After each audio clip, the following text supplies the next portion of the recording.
কেন হবেন না গ্রেফতার সঞ্জীব গোয়েঙ্কা, এমন প্রশ্ন তুলে উদাহরণও দিয়েছেন অর্জুন সিং।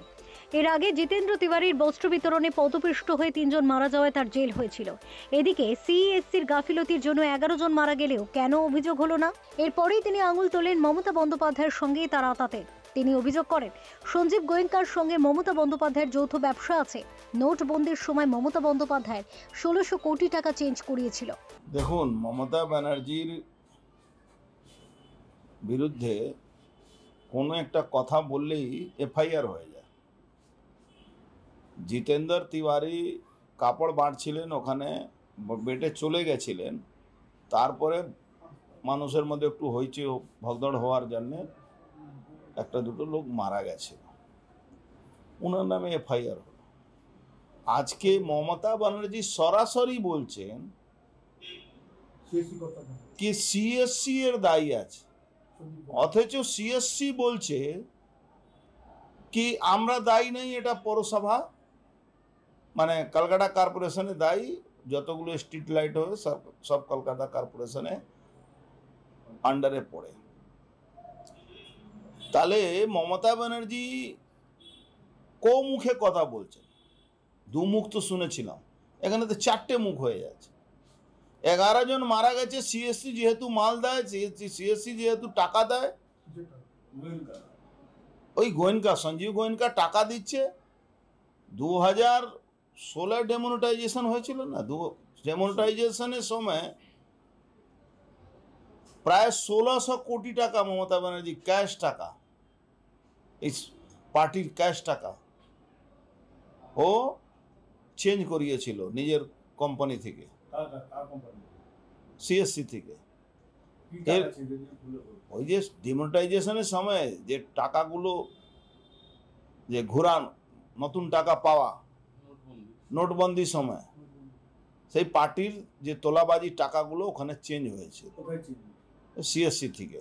সঞ্জীব গোয়েঙ্কা নিজের কোম্পানির মাধ্যমে করিয়েছিল। এটা নিয়ে ইনকাম ট্যাক্স ডিপার্টমেন্টে তদন্ত চলছে, পরে তদন্ত জানি না কি হলো।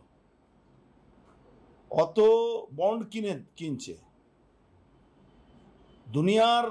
ওই পুজোর সময় একটা ঢপের গল্প চলে, বিনা পয়সা ইলেকট্রিক সব ঘাড়ে চাপায় মানুষের, সব থেকে বেশি দামে ইলেকট্রিক বিক্রি হচ্ছে এখানে, অথচ ওর একটাও পাওয়ার হাউস নেই।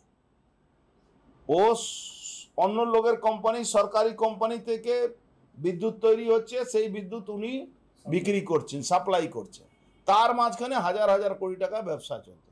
এই ব্যবসায় Mamata Banerjee and Sanjiv Goenka private limited company আছে, এই প্রাইভেট লিমিটেড কোম্পানিতে কোটি কোটি টাকা আয় হচ্ছে।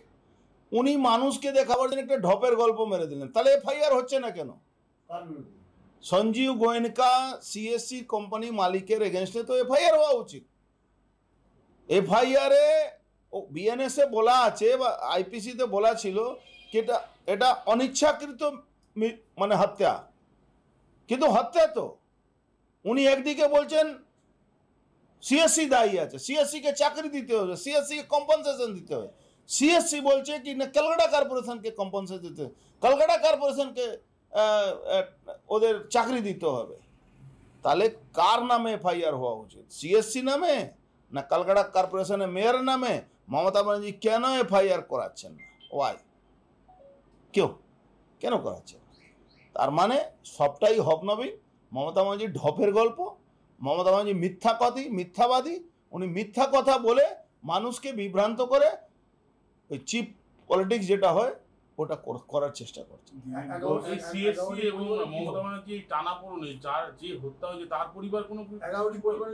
দেখুন, তার পরিবার কাছে তো মমতা ব্যানার্জি দাঁড়াবে না। মমতা ব্যানার্জি মিথ্যা কথা বলে। মমতা ব্যানার্জি যখনই দেখবেন কে মারা গেল, মমতা ব্যানার্জি চাকরি দিয়ে দিচ্ছি। আরে একটা পার্মানেন্ট চাকরি আপনি দেখিয়ে দিন তো চাকরি দিয়েছেন। এই তো এখানে মুসলমানরা, হিন্দু মুসলমানের ঝামেলার মধ্যে 2টো মুসলমানকে চাকরি দিয়েছিলেন, পরে চাকরি শেষ, তাদের পয়সা দেওয়ার কথা ছিল, সেও শেষ, আমাকে দিতে হয়েছিল তখন পয়সা ওদেরকে। মমতা ব্যানার্জির পক্ষে সরকারের পাশে দিলীপ ঘোষ বলছে দুর্ঘটনা। দেখুন, দিলীপ ঘোষের কথা ব্যাপারে আমাকে পার্টি বারণ করেছে। উনার কথা উনি বলছেন, উনার জবাব পার্টি উনাকে দিয়ে দিয়েছে, আমার বলার কিছু নেই। উনি তো তথ্য দেখাচ্ছেন কি কিভাবে দুর্ঘটনা ঘটেছে আর কীভাবে এই ঘটনাগুলো ঘটেছে। উনার তথ্যর সঙ্গে আমি ওনাকে হাত জোড় করছি। উনার কথা আমার পার্টি বুঝুক, পার্টির কথা উনি বুঝুক, আমি ওর মধ্যে নেই। কেন আমাদের পার্টি, আমি যে কথাটা আছি, আমি মমতা ব্যানার্জির দালালও না, আমি মমতা ব্যানার্জির দালালিও করব না। মমতা ব্যানার্জি যা করছেন বাংলার মানুষ দেখছে। মমতা ব্যানার্জির বিরুদ্ধে আমি বলবো, মমতা ব্যানার্জির সঠিক বিরুদ্ধে যে উনি মিথ্যা কথা বলছেন তার এগেনস্টে আমাকে সঠিক তথ্য দিয়ে আমি বলছি। বিদ্যুৎ দপ্তরকে যোগাযোগ করতে বলছে সিএসসির সঙ্গে মুখ্যমন্ত্রী। বিদ্যুৎ দপ্তর আবার কি আছে? ও তো আরেক তোলাবাজ, ওই কি নাম অরূপ, ও আরেক তোলাবাজ। ও তোলা তুলে মমতা ব্যানার্জির কাছে পৌঁছিয়ে দিচ্ছে। সব থেকে বেশি দাম বিদ্যুতের কোথায় আছে? পশ্চিমবাংলা। এই তো বাংলার মানুষ আমি বুঝি কবে জাগবে রে ভাই, কবে এই মানুষ উঠবে, কবে তার মাথা থেকে এই 1000 টাকা লক্ষ্মী ভাণ্ডারের গল্প চলবে। লক্ষ্মী ভাণ্ডারের টাকা ওই কয়লা চুরি টাকা দিচ্ছেন, ও তো আপনার ট্যাক্সের টাকা দিচ্ছেন। কবে মানুষ এই জায়গা থেকে বেরোবে? 1,10,000 টাকা উনি দিলেন, 11 জন মারা গেল। তবে দিলীপ ঘোষের মন্তব্যে প্রশ্নের উত্তর দিতে নারাজ অর্জুন সিং। তিনি বলেন, উনি যে তথ্য দিয়েছেন 11 জনের মৃত্যুর ঘটনায়, তার উত্তর দল দেবে। দিলীপ ঘোষের মতো আমি উত্তর দিতে পারবো না। Bureau report, channel 10।